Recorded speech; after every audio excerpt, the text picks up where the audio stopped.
नमस्कार, आप देख रहे हैं ओपन बुक भारत न्यूज। मैं हूं आपके साथ रेखा विष्ट। शिवसागर में ATASU का जोरदार प्रदर्शन। असम के शिवसागर में ऑल असम ताई अहोम स्टूडेंट यूनियन ATASU ने मेट्रोपॉलिटन इलाके में बाहरी लोगों द्वारा असमिया युवाओं पर हुए हमले की घटना के विरोध में प्रदर्शन किया। प्रदर्शनकारियों ने नारे लगाए, असम में विदेशियों का गुंडागर्दी नहीं चलेगी। असम में स्वदेशी लोगों को द्वितीय श्रेणी का नागरिक नहीं बनाया जा सकता और ऐसी हवाएं अगर चली हैं तो बिहू के बाद स्थिति अलग हो जाएगी। ATASU ने चेतावनी दी है कि अगर बाहरी तत्वों द्वारा स्थानीय असमियों पर हमला जारी रहे तो स्थिति बिगड़ सकती है। प्रदर्शन शांतिपूर्ण रहा और स्थानीय लोगों ने इसमें भारी समर्थन किया।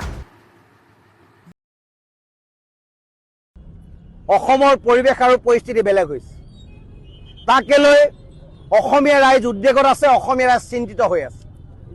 সিদিনা শিৱসাগৰ ঘটনাৰ কথাই কওক, কাৰ্বি আংলঙত থলগিৰি খিলঞ্জীয়া ভূমিপুত্ৰক গো বেক টু চাইনিজ বুলি ক'ব পৰা সেই কথাই কওক, ফেঞ্চি বজাৰৰ কথাই কওক, ফটাহী লামবাৰীৰ কথাই কওক বা পল্টন বজাৰ সেই যুৱকজনৰ কথাই কওক, প্ৰতিটো ক্ষেত্ৰতে থলগিৰি খিলঞ্জীয়া জনতাক আক্ৰমণ কৰা হৈছে, ফিজিকেলি এছাল্ট কৰা হৈছে। আৰু এইখন অসমত থলগিৰি খিলঞ্জীয়া ভূমিপুত্ৰই তলমূলকৈ জীয়াই থকাৰ পৰিৱেশ কোনোবাই ৰচনা কৰিব বিচাৰিছে। সেইকাৰণে আমি সদৌ তাহেমচনে স্পষ্টভাৱে জনাই দিব বিচাৰিছোঁ যে এই ধৰণৰ আক্ৰমণ সহ্য কৰা নহ'ব। থলগিৰি খিলঞ্জীয়া জনতাৰ ওপৰত এই ধৰণৰ বৰ্বৰ আক্ৰমণ কেতিয়াও মানি লোৱা নহ'ব।